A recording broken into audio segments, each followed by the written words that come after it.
Hello and welcome to the channel, it's the Eradicator, and so in today's video we are going to talk about Arena Commander, which is actually a mode that I really like for Star Citizen. It's wonderful, it allows us to get into some really quick action, whether you want to go there out there in space or also on the ground with FPS modes, if you want to do a little bit of racing as well. But it's true that this mode has suffered from a lack of development for a very long time, basically, and this is something that was confirmed in the last episode of Inside Star Citizen. This is also how the devs feel, is that Arena Commander and Star Marine are pretty much the same as how they were when they were released all the way back in 2014 and concepted in 2013. So some very legacy modes here that really needed a lot of work. For example, take Arena Commander. Well, they only have two maps, Dying Star and also Broken Moon, and that's basically it. And it's really not really reminiscent of what you get to experience in the PU. Two different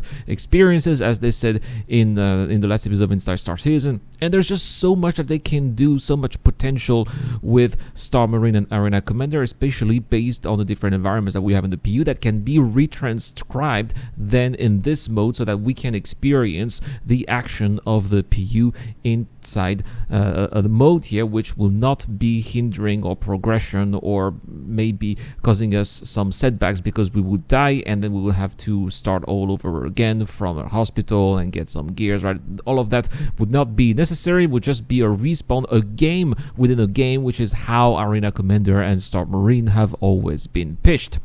And so, what are the devs going to do? Well, we just learned in the last episode of Inside Star Citizen that we just have a new Arena Commander feature team. It's comprised of a small team, but it's basically a strike force with some veterans that we all know from, for example, Sean Tracy. We'll remember him from Theaters of War, but also lots of different features on the PU. Mark Abent, if you remember Bug Smasher, he's also working on that as well. And the idea is really here to bring in some of the best of the PU when it comes to action. It's not just racing, although racing will be one of the main focus of the major updates that are coming up for Arena Commander in for Star Citizen 3.18.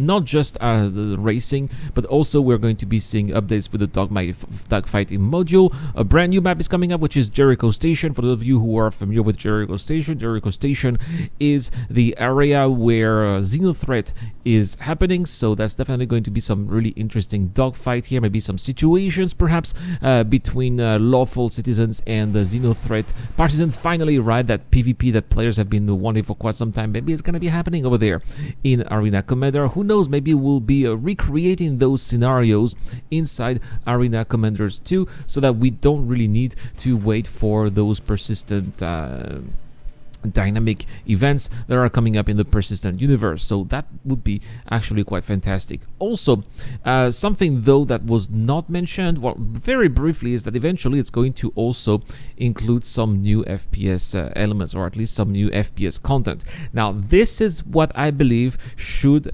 also be a priority for Cloud Imperial Games, because right now they seem to be focusing on racing, dogfighting, but not much is done when it comes to FPS. And I think that's a shame, because there are really, again, a ton of possible opportunities, including some possible battles or fighting environments that we are never going to have, or at least not in a very long time in the PU. I'm thinking, for example, of landing zones. I think that landing zones would be absolutely fantastic, a very easy low-hanging fruit out there for the developers to put inside Star Marine. I'm saying Star Marine Arena Commander, because now Star Marine is going to be a part of the Arena Commander module. And also it's going to be very easy to implement, because let's say, for example, you put a map where you have the L19 from Lorville or Area 18. All you have to do is to set players there, give them some loadouts, a weapon, you prevent them from taking transportation, and boom, you already have a map. You open the shops, you open the bars, and this is going to be providing here with some fantastic scenarios. Say, for example, a scenario where you have a terrorist attack at Area 18, and so you got the bad guys against the good guys, or vice versa. It can be the same scenario in the Commons and New Babbage, or also at L19 in Lorville, the new Lorville, which is going to be revisited very soon. Could, for example, be a perfect opportunity to bring all of that in the Arena Commander module as well. and I think that it's also going to give FPS players like myself a great chance to be experiencing combat, get better, get a little bit of training without having to take any risks in the PU. But anyway, really happy with what was announced in the last episode of Inside Star Citizen. But let me know in the comment section down below, guys, what are your expectations for Star Marine? Have you, or I should say Arena Commander, have you completely given up on Arena Commander, or do you still play it from time to time? I do sometimes play Star Marine, not really Arena Commander, but Star Marine definitely. But what would you guys like Cloud Imperium Games to put in? Well, let me know in the comment section down below, and how do you think maybe it's going to evolve in the future. Guys, thank you so much as always for watching. It's been the Eradicator. Thank you so much to Dr. Falbin, Wolf, Pug, and also Zero Crusher, and I will see you guys later.